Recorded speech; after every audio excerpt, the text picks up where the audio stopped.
धेरै छाडा बोलिरहेको थियो छाडा बोलीमा चाहिँ रोहिणीलाई जित्दिन्छ त्यही होइन जित्दिन्छ होइन छाडा बोल्नु सुहाउँदै भनेको रोहानीलाई मात्र हो क्या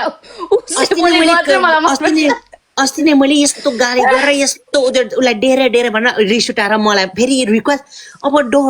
मलाई रिक्वेस्ट आएर पठाएको मेरो पाल्टो थुक्की थुक गरेर यसो धेरै नकरा भनेर फेरि गइदिएको मैले त्यसलाई त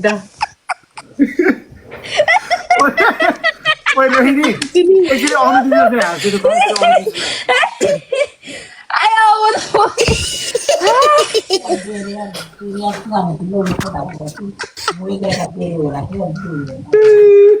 यो मेरो मम्मी पनि कति ह्यान्डपट्टि लागेको होला यो मम्मी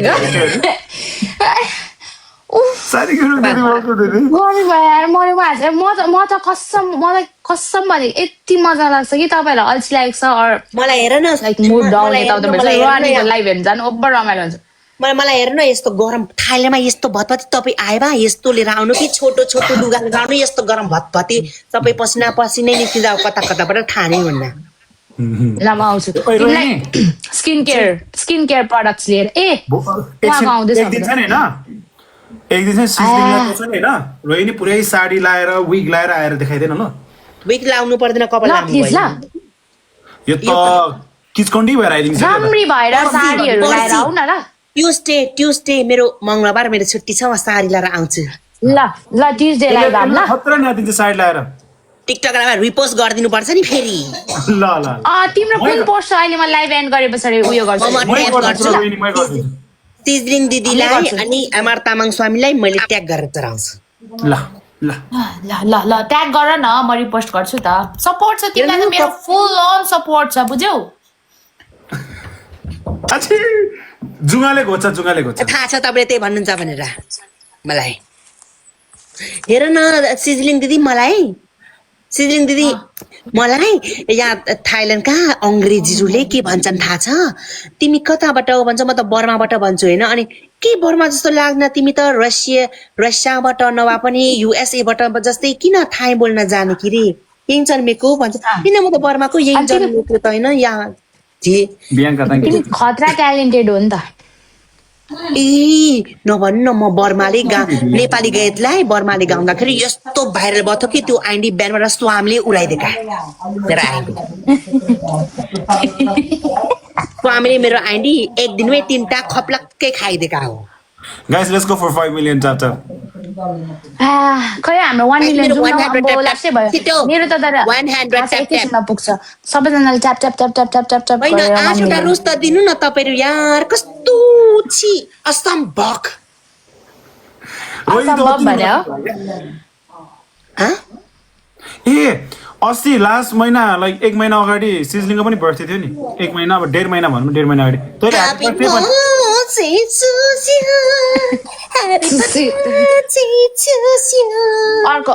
अर्को पालीको लागि मेरो बर्थडे आउँदैछ अर्को महिना नि फेरि नबिर्सनु होला मेरो बर्थडे 22 अहिले के हो फेब्रुअरी 22 तिमीलाई कसरी गिफ्ट पठाउने गिफ्ट चाहिन मलाई विश मात्रै गरिदिनु न गिफ्टको गिफ्ट तपाईहरुको लाइभ आउनु म केक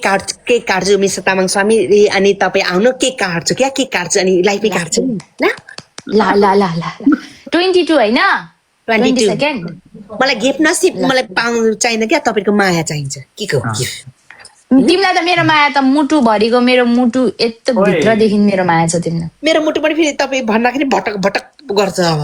मुटु छैन मुटु ढुकढुक स्वामी त्यस्तो नभने निक्लेको दिन त तपाईलाई पनि थिच्दिन्छु त्यही मुटु हैन गाइस मैले यहाँ उयो गरे क्यालेन्डरमा 22 तिम्रो बर्थडे हो नि फेरि ल के अर्को घाटीमा तेरो हैन के हाँस्दा थुक पनि अर्क्यो भनेको थुक नसक्ने है तलाई कसैले नसक्ने लास्ट डे अम्बो रानी त रानी त कुन देशमा फेमस अरे हैन 22 मा एक्चुअली म चाहिँ भाइरल भएको चाहिँ पहिला चाहिँ थाइल्यान्डमा आएर मैले भाइरल भएको त्यो एउटा टिकटक बनाएको थिएँ मैले त्यो मातेर खाउसन रोड गएको थिएँ अनि हेलो नमस्ते मिङ्लामा सुवटिखा भन्ने त्यो भाइरल भएको थियो अनि आज म माथि यहाँ त गाह्रो भएछ त्यो भाइरल भयो अनि सेकेन्डमा चाहिँ म बर्मासम्म पुगेको थिएँ बर्माका सबै बर्मेलीले जानेका थिए भाइरल भएको थिएँ नागिन गीतलाई बर्माले गाएको थिए त्यो भाइरल भएको थियो पुरै 2.4 मिलियन भ्यू अनि अहिले गाएर सुन नि त अनि रोहिणी अहिले डान्स गर्न सक्दैन ऊ बेडमा थिएछ तिमी अहिले बेडमा छौ नि उसको मम्मी पनि छोकै छ आज नो डान्स अब ट्युजडे उसले जल्ला देखाउँछ ट्युजडे होइन आज कुन डे हो अनि म दुबईमा पनि फेमस सबै नेपाली जाने ओके दादा वेलकम अनि जापान अनि कोरिया अमेरिकन सबैजना नेपाली हुन्छ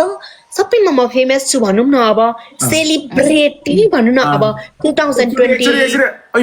इन्ट्रोडक्सन दिए त यसरी नमस्ते म कलाकार भन्दै हेलो नमस्ते होइन 1 2 3 भन्नु न त्यो वाला अनि मात्र पो त 1 2 3 मुसाको तिरी लेट्स गो हेलो नमस्ते मिङ्लावा सवटिखा सम्पूर्णमा भगवानहरूलाई दर्शन ढोक गर्दै ढोक्दिया अनि म कलङ्कार तथा मोडेल रोहनी पोखरेल आज म एउटा कुरा भन्न आएको छु भनेमा चाहिँ आज म यति खुसी छु कि सिजलिङ दिदीसँग भेटेर फर्स्ट टाइम भनौँ न भर्खर भेटेको फर्स्ट टाइम भेट्दाखेरि यस्तो मुटु भुटुक भएर मेरो मुटु नै फुट्ने जति जिन्दगीमा त्यति खुसी भएको छैन आज यति खुसी भएको छु त्यही कुरा भन्न Rohini double tap guys please love या तेरो अहिलेको केटा चाहिँ को हो हेर्न मन छ क्या मलाई तेरो अहिलेको बोयफ्रेन्ड होइन आज ब्रेकअप भएको चाहिँ को हो त्यो चाहिँ मलाई यतिकै प्र्याङ गरेको कहाँ केटा छ छैन ए फेरि म त गाली भन्छ म केटा नै राख्न त्यो त लाइभमा अस्ति रुन्थे त्यो पनि यत्तिकै बेकारमा यत्तिकै एक दुई 3 महिना जति बोले त्यत्तिकै माया बस्छ मलाई नै माया बस्छ आफै रुन्छ एक्लै सिजलिङ खाना खायो अब तैँले स्वामीसँग त माया बसेन है मेरो सम्झिने मसँग माया बस्यो भए घुच्चुकमा होइन थुच्चुक पारिदिने म तँलाई ल स्वामीले भन्नुभयो त मलाई त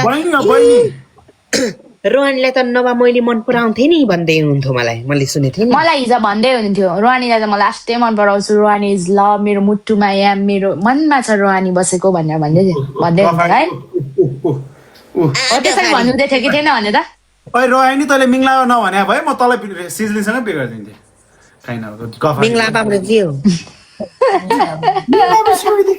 म सर्पिनी हो भन्दैछ नि स्वामीले मलाई नेपालबाट मलाई यहाँ डिनर गर्न पनि खिलाउनु भएको यहाँबाट त्यहाँबाट ए मैले पैसा हालेँ तँलाई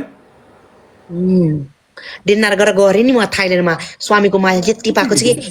स्वामी मलाई चाहिँ नबिर्सनै फेरि थाइल्यान्ड आएको बेला चाहिँ त्यो तपाईँको ब्रान्ड मलाई चाहियो नि फेरि ल रङ्गी बिरङ्गीको चाहियो रङ्गी बिरङ्गीको कुन कलरमा कस्तो स्वामीले पठाएको कस्तो शीतल लाउन कस्तो मजा आउँछ त्यही लाएर मलाई भन्छ नि त्यही गन्जी छ कि क्या हो भन्छन् त्यहाँ त गर्मी हुन्छ होइन अनि स्वामीले पठाइदिएको त शीतल हुन्छ क्या मलाई त्यो लगाएको त त्यही लगाउँछु होइन मलाई त्यही कपडा छ कि के हो भन्छन् तेरो भोलि छुट्टी हो सिजलिङ हजुर सिजलिङ 11 फेब्रुअरी नेपाल काठमाडौँ फेरि फर्केर आउँछौ सबै बनाएछ बस्छ के हो दुईजना त लाइभमा के हो छैन है प्राइभेसी भन्ने नै छैन हो प्राइभेसी के हो लाइभमा खुल्लुम खुल्ला मुटु फ्या गरेर बोल्ने हो तेरो मुटु फ्या गरेर बोल्दा नि केही हुँदैन तेरो त केही त छैन अनि ए स्वामी धेरै नगर न भएको दिन त तपाईँलाई भनेको छु नि भएको दिन त मेरो सामान भएको दिन त तपाईँलाई पनि यति भनेर बताउँछु म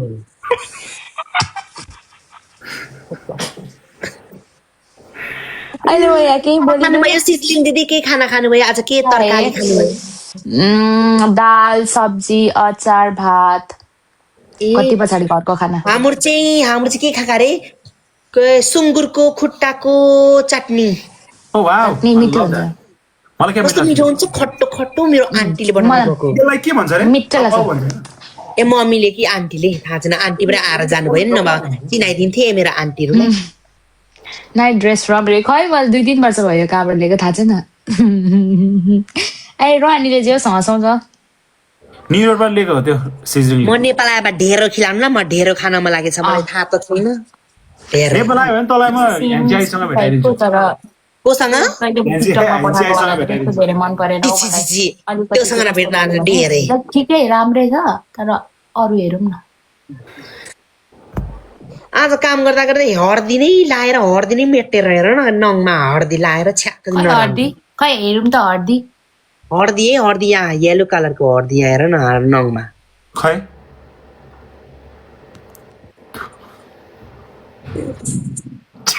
कस्तो मिठो चिया हुन्छ त्यसो नगर मलाई स्वामीले थुकेको थुक पनि मलाई त मिठो लाग्छ रोहिणी त जे नि बोल्दैछ रोनी हात बताउनु सिजलिङ दिदी हेर्नु न मलाई हात बताउनु भनेर मैले बताइदिएँ मलाई हात बताउनु भनेर हात बताइदिएको त मलाई त थुरे हेर न मैले पनि चार्दिएको पैठा रे रोहिणी थियो त्यो कसमै सक्कली कपाल हो काइयो खोइ मेरो काइयो आयो भने चाहिँ भुतालाई देखा मेरो सक्कली कपाल हेर न स्वामी तपाईले आँखा नलाउनु न यार मेरो कपाल झर्छ स्वामी तपाईसँग म फर्स्ट टाइम स्वामी तपाईसँग म फर्स्ट टाइम भेट्दाखेरि मेरो कपाल कत्रो छ भन्नु न त्यो केटै थियो त्यो बेलामा त रोहन भइरहेको ओ सुन्नु न थियो के गिफ्ट ल्याइदिनु भयो अरे गिफ्ट देखाऊँ लाइभमा मिल्दैन नि त्यो गिफ्ट त मैले युट्युबमा हेरेको यत्रो लामो पो रहेछ हेर्दै तर्सेको म त त्यो म आजै घरमा आएको छु कसम घरबाट निकालिदिन्छ मलाई त्यो चाहिँ कहाँ जाँदाखेरि युज गर्ने हो त्यो चाहिँ म त छक्कै पर्छु त्यो लुकाएर राख मम्मीले देख्यो भने मार्छ मलाई कस्तो केटा आयो कस्तो गिफ्ट ल्याइदिएको हुन्छ म आज कसम रोहिणी तँलाई मैले पिङ्क कलरको ल्याइदिएको छु। मुभी तिमीलाई चाहिन त्यो वाला हेरेर नेभर इम्पोसिबल असम्भव पाउँदैन मलाई त्यस्तो के सक्कली बा एबार राम्रो हुन्थ्यो नि नक्कली पो लिएर आइदिन्छन् सक्कली त कसको काटेर ल्याउ रोहिणी खुसी भएको हेर्न म त यो पेटै दुख्छ हौ रोहानीले त नहसाउने रोहानी तँलाई अनि पिङ्क कलरको चाहिएको भने त नि जिन्दगी लाइफमा जिन्दगीमा मर्न त मरिन्छ मर्नको अनुसार त हाँसेरै मरौँ न होइन हो त्यो त हो हाँस्नु त एकदम राम्रो हो हाँसे भए आयु पनि लामो नर्मली हुन्छ तिमीले त नर्मली बोलिरहेको हुन्छौ नि त तर एकदम फन वेमा अन्त त्यही हामीलाई चाहिँ रमाइलो लाग्छ क्या बुझ्यौ म त पहिला सुरुमा म त यो टिकटक सोसियलमा म पुग्दिन थिएँ भनेर सोचेको थिएँ क्या म त्यस्तोमा पुग्दिन थिएँ यतिकै टिकटक बनाउँदाखेरि 1 महिनामा 50 जना मात्रै लाइक आउँथे अनि म पनि एकचोटि मात्र टिकटक बनाएको त भाइरल पो भएछ त्यहाँबाट चरेको चरे भएँ म पनि ओर्लिएकै छैन त्यो भएपछि त चढेको चढै छ अहिलेसम्म नै अनि स्वामीसँग भेटेँ स्वामीको सपोर्टले गर्दा अनि नेपालको फेमस सेलिब्रिटी नेपाल मैले त्यो बारेमा नेगेटिभ नसोच्नुहोस् होला है कुनै भुटानको चाहिँ त्यो ट्रेडिसन हो होइन त्यो त सिम्बल हो नि एकदमै राम्रो कतिले घरको ढोकामा प्राय डे 5 को भ्लग हेर्नुस् गाइस डे 5 को भ्लग हो डे 5 ढोकामै झुन्डाको हुन्छ प्लस कतिजनाको छोराछोरी नहुनेको पनि गिफ्ट आम्मामा फेरि तपाईँहरू कस्तो गर्छौ त्यो चाहिँ गाइस मैले डे 5 मा कि डे 6 मा एक्सप्लेन गरिदिएको छ त्यसको भुटानमा त्यसको मान्यता के हो र त्यसको भ्यालु के हो भनेर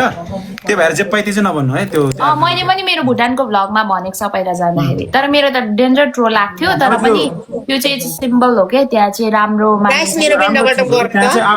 सबै देशको गाइस आफ्नो आफ्नो मान्यता हुन्छ गाइस नेपालमा पनि त शिवको लिङ्ग छ नि त नि